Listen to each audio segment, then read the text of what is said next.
Makna kalamul Imam Al-Ghazali rahimahullah wa nafa'ana bi ulumi. Kemudian beritahukanlah wahai Daud kepada orang Bani Israel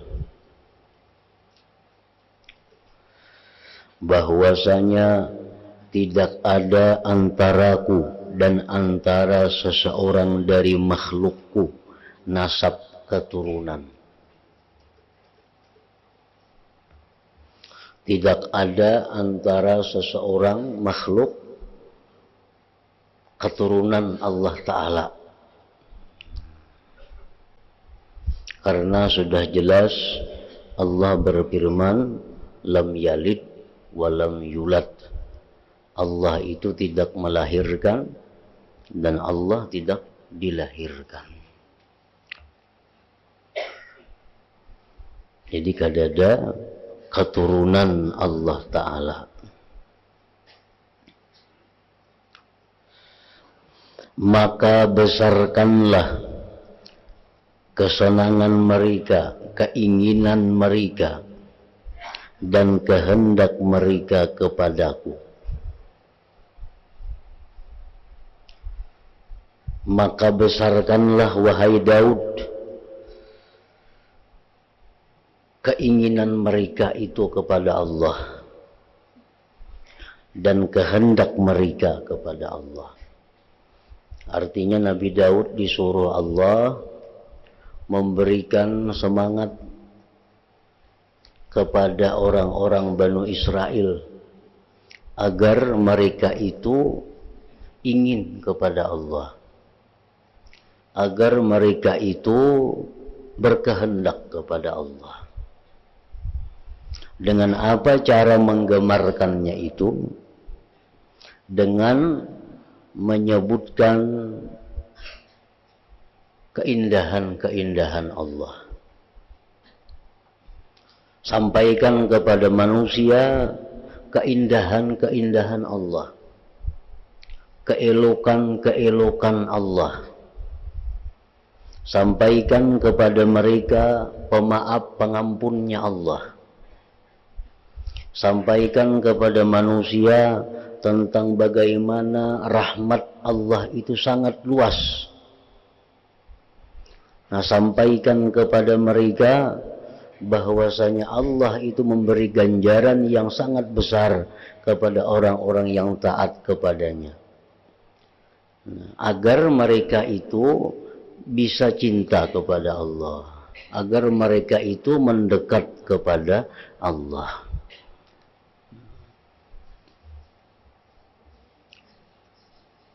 Jadi kita kisahkan kepada umat, kepada manusia, bahwa orang yang berbuat kejahatan itu hanya dibalas dengan satu dosa.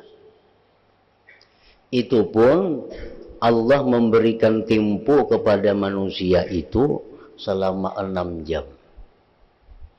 Nah, orang yang berbuat maksiat itu diberi tempo 6 jam. Kada ditulis dahulu sebagai dosa. Bila 6 jam itu belum jual lagi tobat, nah hanya dicatat satu dosa. Nah ini rahmat Allah. Nah sedangkan orang yang berbuat kebaikan, begitu dia berbuat kebaikan, hanya hendak sudah ditulis satu. Nah ini kita mengisahkan kebaikan Allah.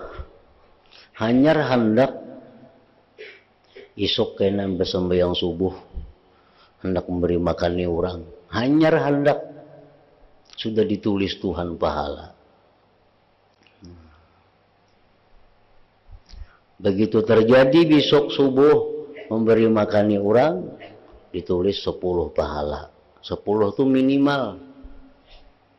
Minimal 10, bisa 100, bisa 700, tergantung niatnya, tergantung kualitasnya, tergantung siapa yang diberi makaninya. Bisa mencapai ribuan lipat ganda. Hanya satu kebaikan tadi. Nah, itu keluasan daripada rahmat Allah dan kebaikan Allah. Kita esok sudah berniat malam ini hendak mencari keridhaan Allah. Nah, belum lagi kita mencari keridhaan Allah, hanya berniat sudah diridai Allah. Sudah diridai Allah. Esok kan aku sembahyang subuh, hendak begawi, hendak bekerja, hendak beramal mencari keridhaan Allah. Esok malam ini sudah diridai Allah. Malam ini sudah diridai Allah. Itu kebaikan Allah. Nah, keluasan rahmat Allah lagi yang membuat kita ingin dekat kepada Allah. Kita umpamanya memberi sesuatu kepada si A. Kita memberi sesuatu kepada A. Kita dapat 10. Tuh, dapat 10. Lalu si A ini diberiakannya pulang lawan si B. Diberiakannya lawan si B. Si A dapat 10. Kita bang, kita dapat 100. Nah, kita dapat 100. Kita memberi duit misalnya. Masih duit 10.000, kita beriakan lawan si A. Kita dapat 10. Duit 10.000 ini diberiakan A lawan si B. A dapat 10. Kita 100. Kita 100 dapat pahalanya. Nah, si B ini pulang diberiakannya duit 10.000 di lawan C. B dapat 10. Si A dapat 100. Kita yang pertama itu dapat 1.000. Dapat 1.000 pahalanya. Si C ini pulang memberiakan lawan si D. C dapat 10. B dapat 100. A dapat 1.000. Kita yang pertama dapat 10.000. Nah, itu keluasan rahmat Allah. Jadi jangan kecewa kita nang kita beriakan tuh diberiakan orang, jangan kecewa, justru bersyukur, pahalanya bertambah. Kita memberi kupiah lawan orang, memberi pakaian lawan orang, kita beri pakaian lawan si A. Si A beriakan lawan si B. Nah, A dapat pahala 10. Kita dapat berapa? 100. Dapat 100. Ya, terus makin banyak silsilahnya, yang pertama ini makin terkumpul pahalanya di yang pertama ini. Karena yang pertama ini yang penyebabnya. Pertama ini adalah sebabul a'zam, sebab yang paling besar.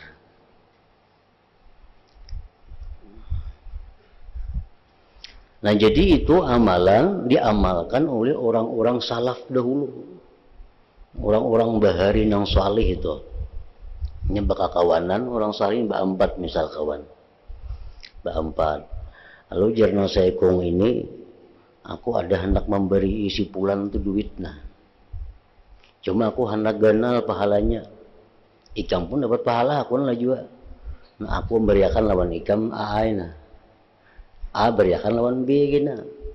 B beriakan pulang lawan C. C unjuk lawan D yang aku maksud tuh orangnya. Nah, sepakat inya nih. Nah, jadi 10.000 kau unjuk lawan si A dapat 10. Diunjuk A lawan B dapat 100. Diunjuk B lawan C dapat 1.000.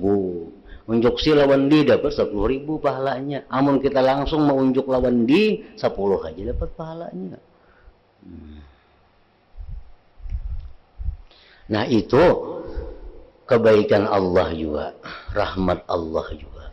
Jadi banyak jalan-jalan pahala, banyak jalan-jalan kebaikan yang diberikan Allah kepada kita.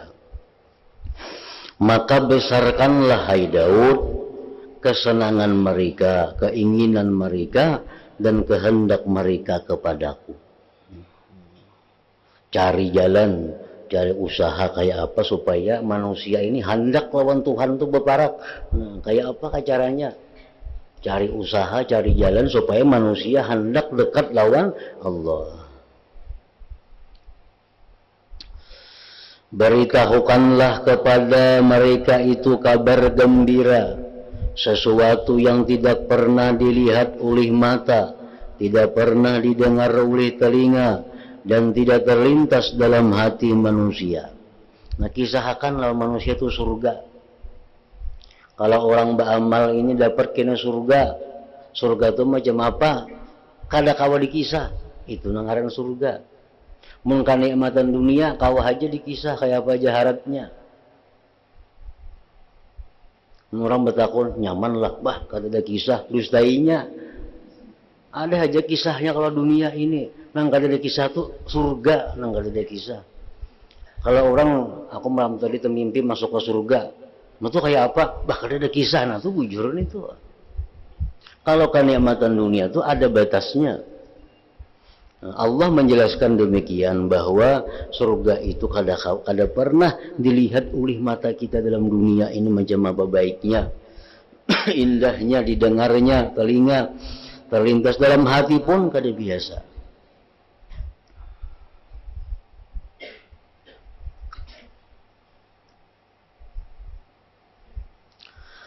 Letakkanlah aku, ujar Tuhan nih kepada Nabi Daud, letakkanlah aku di antara dua matamu, pandanglah kepadaku dengan penglihatan hatimu, dan janganlah kamu memandang dengan kedua matamu yang berada di mukamu kepada mereka yang terdinding akalnya daripada aku. Allah menyuruh kita bahwa kalau kita melihat orang-orang yang maksiat, melihat orang-orang yang terdinding akal, ya, barunya melakukan maksiat. Nah, Allah menyuruh kalau engkau melihat orang maksiat itu, jangan hanya dengan mata kepala. Jangan hanya dengan mata kepala. Tetapi pandanglah Allah dengan mata hatimu. Sehingga apa? Nah, sehingga apabila kita melihat orang yang berbuat maksiat itu dengan mata hati dan dengan mata kepala, kedua-duanya, kita kada akan mentaubih mereka. Kita kada akan menyalahkan mereka. Kita kada akan meniwas mereka. Amun kita memandang hanya dengan mata kepala saja tanpa menggunakan mata hati, maka bila kita melihat orang maksiat, kita lalu menyalahkan mereka, kita lalu menghinakan mereka, kita lalu meniwas mereka. Nah, gunakan mata hati, karena bagaimanapun seorang hamba berbuat maksiat, bila kita lihat dengan mata hati kita, kita bisa memaklumi. Tapi dengan mata kepala kita, di situ kita disuruh amar ma'ruf nahi munkar. Nah, itu jangan dipisah antara mata hati dengan mata kepala. Kalau kita melihat orang berbuat maksiat hanya dengan mata hati saja, kada ada amar ma'ruf nahi munkar. Kalau kita melihat orang berbuat maksiat dengan mata kepala saja, kayaknya menyalahkan inya. Seolah-olah inya nang kawa berbuat maksiat itu. Nah, jadi waktu kita melihat orang berbuat maksiat, gunakan sekaligus dua mata. Mata hati dan mata kepala. Dengan mata hati kita bisa memaklumi mereka. Dengan mata kepala kita bisa amar ma'ruf nahi munkar kepada mereka. Nah, kada mau salah tuh.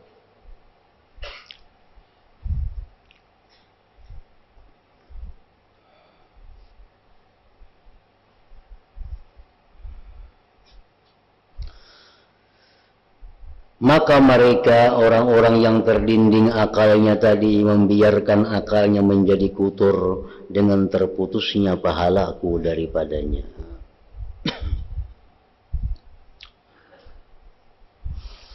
Maka sesungguhnya wahai Daud, aku bersumpah, ujar Tuhan, demi kemuliaanku dan keagunganku, tidak akan aku buka pahalaku untuk hamba yang masuk pada taat kepadaku hanya untuk percobaan dan menunda-nunda.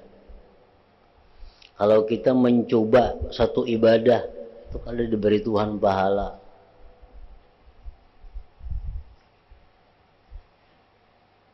Jarang jam baik sembahyang duha tuh. Kan sembahyang duha itu bagus.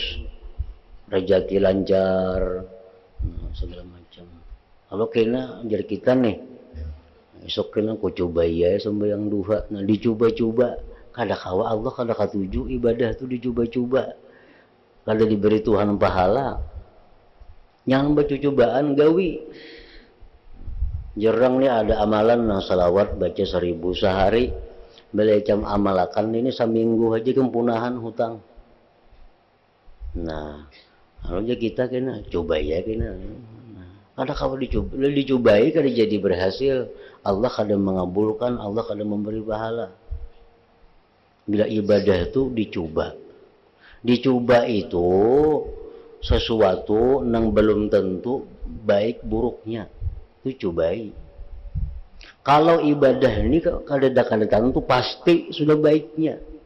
Nang menyampaikan ni Nabi orang nang pasti benar, nang menyampaikan ni Al-Quran nang pasti benar, bahwa ibadah itu baik, kenapa kita hendak mencoba? Nah itu Allah kada katuju.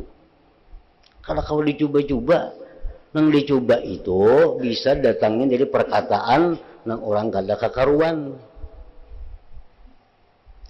atau nang kada ibadah. Ini ada resep makanan nah. Ini gula habang sekian, gula putih sekian, bawang sekian, jadi resep nih. Buat di ayamnya sekian, nah esok panggilnya cobai kayak apa, nah tuh cobain itu. Karena ini lain ibadah. Kalau urusan ibadah, kada kawal dicoba, karena sudah pasti baik ibadah itu. Sudah pasti bermanfaat.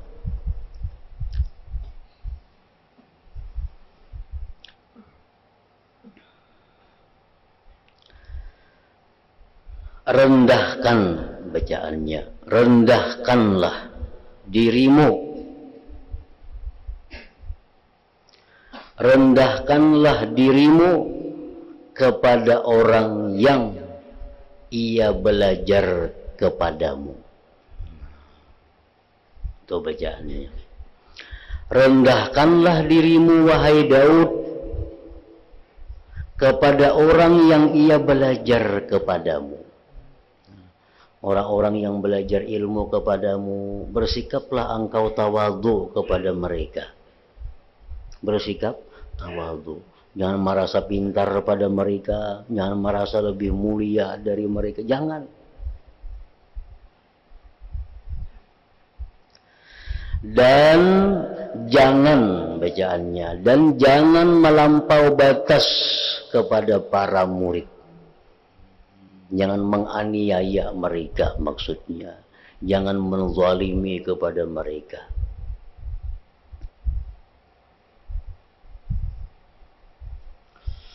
Maka jikalau mengetahui orang-orang yang mencintaiku akan kedudukan murid di sisiku, niscaya ia, bacaannya nih, niscaya ia si guru adalah bumi bagi mereka murid,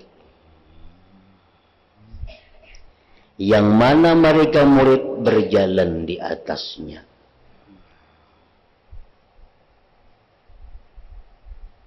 Kan macam guru ini adalah khadamnya murid, dan murid pun khadamnya guru.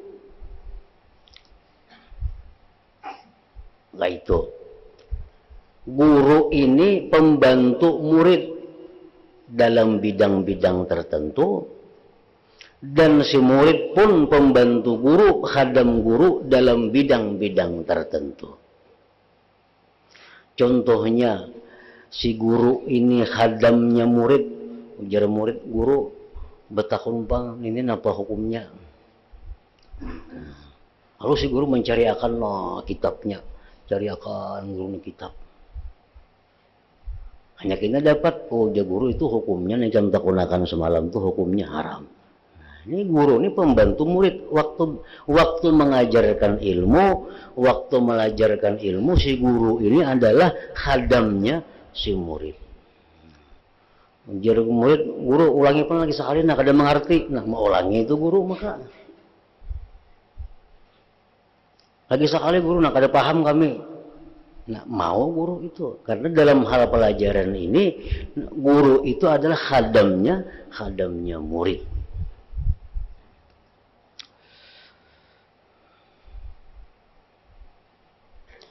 Wahai Daud, jikalau kamu keluarkan seorang murid dari kesengsaraan yang mana kamu usahakan kelepasannya.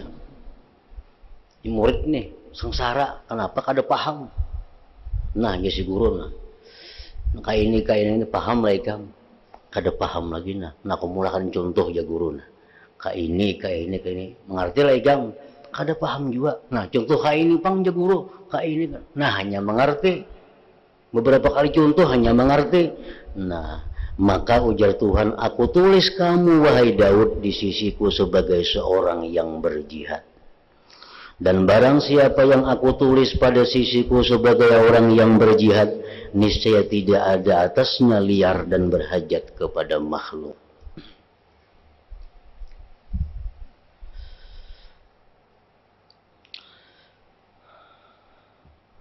Wahai Daud, berpeganglah dengan kalamku. Ambillah dari dirimu untuk dirimu. Artinya, ilmu yang didapat itu amalkan. Jangan kamu datangkan dari dirimu itu. Jangan ilmu itu dikeluarkan, tapi kada diamalkan. Maka aku hijab darimu akan kecintaanku. Jangan kamu putus asa akan hamba-hambaku dari rahmatku. Wahai Daud, jangan kamu putus asa akan hamba-hambaku dari rahmatku. Orang ini jangan dibikin putus asa. Mun dosa ikam nang kaya itu, aku ada kaum bayangakan. Orang jadi putus asa. Jangan kamu putus asa akan hamba-hambaku dari rahmatku. Dosa. Dosa itu merupakan usaha hamba. Dan itu adalah baharu. Baharu. Sedangkan ampunan Allah itu sifat Allah yang kadim. Kalau nang baharu ini kayak apa jaharatnya, pasti kalah lawan nang kadim itu. Ngarannya gin baru. Ngarannya gin baharu. Jadi seapapun besarnya dosa, tetap itu baharu. Artinya apa? Hasil usaha si hamba. Ampunan Allah itu sifat Allah nang kadim. Kadim ini kalau diparakakan lawan nang baharu, hancur nang baharu ini. Jadi dosa macam apa lagi yang diperbuat manusia, itu kalau diparakakan lawan ampunan Allah, kada ada artinya. Akan hancur lebur dengan ampunan Allah itu. Jadi jangan putus asakan hamba-hambaku dari rahmatku. Niscaya aku putuskan keinginanmu bagiku. Amun ika memutus asakan orang, maka ya Tuhan, aku pun memutus keinginanmu bagiku. Maka hanya saja aku perbolehkan syahwat-syahwat itu bagi makhluk-makhlukku yang lemah. Maka bagaimana keadaan orang-orang yang kuat? Mereka ingin memperoleh syahwat. Sesungguhnya syahwat itu mengurangi kemanisan munajat denganku.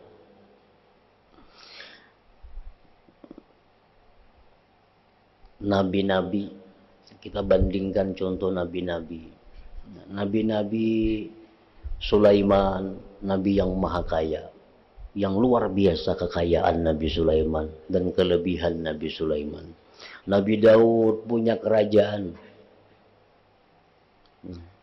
Dibandingkan dengan nabi kita, nabi kita kada punya apa-apa. Padahal kedudukan, tingkatan jauh di atas nabi kita. Nah, karena Allah itu memberikan hal-hal yang sifatnya syahwat itu kepada orang-orang yang dianggap Tuhan masih rendah. Sedangkan orang-orang yang sudah tingkatan seperti Nabi kita, tingkatan yang tinggi itu, dia kada peduli dengan syahwat-syahwat itu, karena itu mengurangi akan manisnya munajat kepada Allah. Hanya saja siksaan untuk orang-orang yang kuat di sisiku. Pada tempat memperoleh siksaan itu lebih dekat apa yang sampai kepada mereka, bahwa aku dinding akal mereka dariku. Sesungguhnya aku tidak ridha dunia ini untuk kekasihku, dan aku jauhkan ia dari dunia itu. Karena dunia ini mengganggu, dunia ini mengurangi kehusuan, dunia ini mengurangi manisnya ibadah. Lalu dunia itu Allah tegah kepada orang-orang yang dicintai Allah. Wahai Daud, janganlah kamu jadikan antara aku dan kamu orang yang alim yang mendindingmu dengan mabuknya itu alim dari mencintaiku. Artinya, wahai Daud, jangan kamu mencari guru yang guru itu mabuk dengan dunianya, meninggalkan mencintaiku. Wahai Daud, jangan kamu mencari guru yang guru itu mabuk dengan dunianya, meninggalkan mencintaiku. Mereka adalah perampok-perampok terhadap hamba-hambaku yang menghendaki jalan akhirat.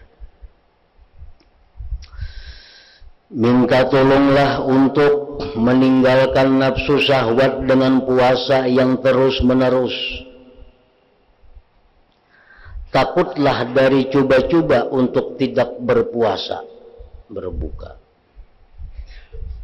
Sesungguhnya kecintaanku terhadap puasa adalah terus-menerus, ujar Tuhan. Wahai Daud, cintailah aku dengan melawan nafsumu. Cegahlah ia dari segala keinginannya.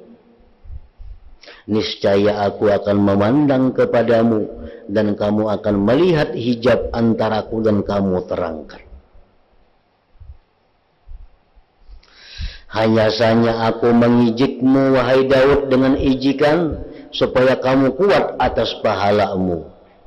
Apabila aku anugerahkan nikmat kepadamu dengan pahala itu.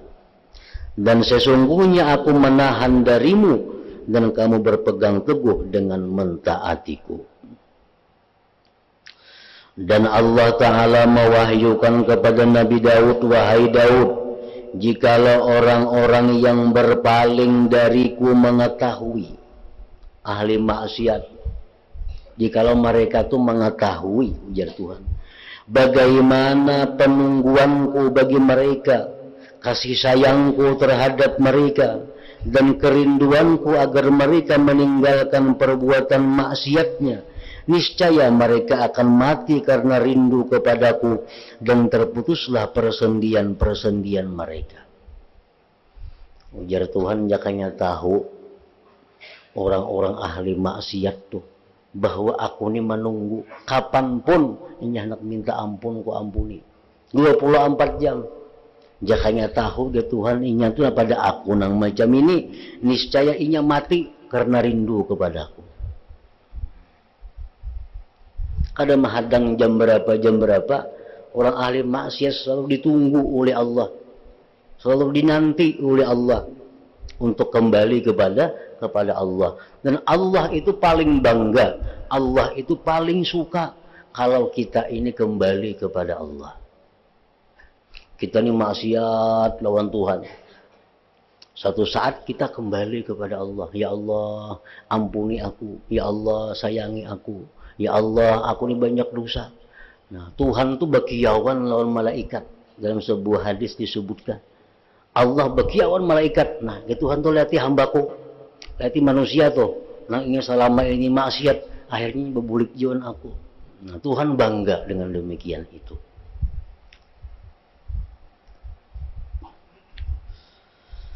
Karena cintaku, karena cinta kepadaku. Wahai Daud, ini adalah kehendakku pada orang-orang yang berpaling dariku. Orang-orang tuh nang berpaling lawan aku, dia Tuhan, ya tuh aku hadangi supaya kembali. Orang yang selama ini maksiat lawan aku, ya tuh kutunggui. Maka bagaimana kehendakku terhadap orang-orang yang menghadap kepadaku? Bagaimana Allah menghadapi orang-orang yang mencintainya, orang yang beribadah kepadanya, orang yang maksiat saja ditunggui Tuhan, apalagi nang ahli ibadah, nang ahli takwa. Wahai Daud, hamba yang paling berhajat kepadaku adalah apabila ia merasa kaya, tidak berhajat daripada aku. Artinya, hamba yang paling berhajat kepadaku ialah tatkala ia merasa tidak berhajat kepadaku.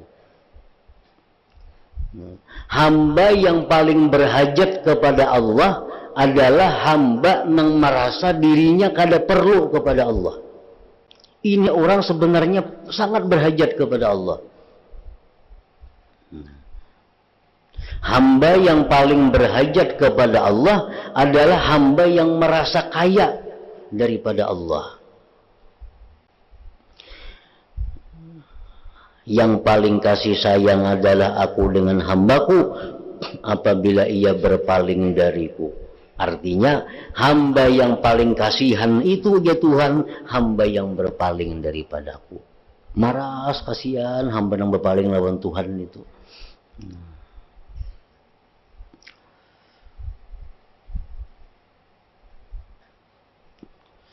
Yang paling mulia ujar Tuhan adalah ia di sisiku apabila ia kembali kepadaku. Jadi ada 3 di sini. Pertama, Allah menjelaskan bahwa orang yang paling bahajat lawan aku ya Tuhan, orang yang merasa kada bahajat. Orang yang paling kasihan itu ya Tuhan, orang yang berpaling lawan aku. Orang yang paling mulia itu orang yang dekat dengan aku.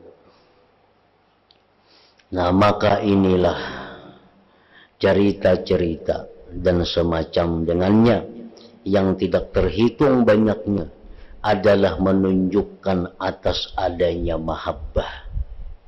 Bahwa mahabbah itu ada. Allah cinta kepada kita, kita cinta kepada Allah, itu ada. Kerinduan dan kejinakan. Ada manusia-manusia yang rindu kepada Allah. Dan ada manusia-manusia yang dirindukan oleh Allah. Begitu kita rindu kepada Allah, Allah lebih rindu kepada kita. Ini cerita ini menunjukkan adanya yang demikian. Jadi kada benar pendapat atau mazhab yang mengatakan bahwa Allah itu kada kawa dicintai, apalagi dirindui kada kawa, karena lain jenis lawan kita. Nah, itu kada benar pendapat itu. Orang benar itu bahwa ada, cinta itu ada, baik antara hamba dengan Allah, Allah dengan hamba. Rindu pun demikian juga. Dan sesungguhnya secara nyata maknanya itu terbuka dengan apa yang telah diterangkan terdahulu.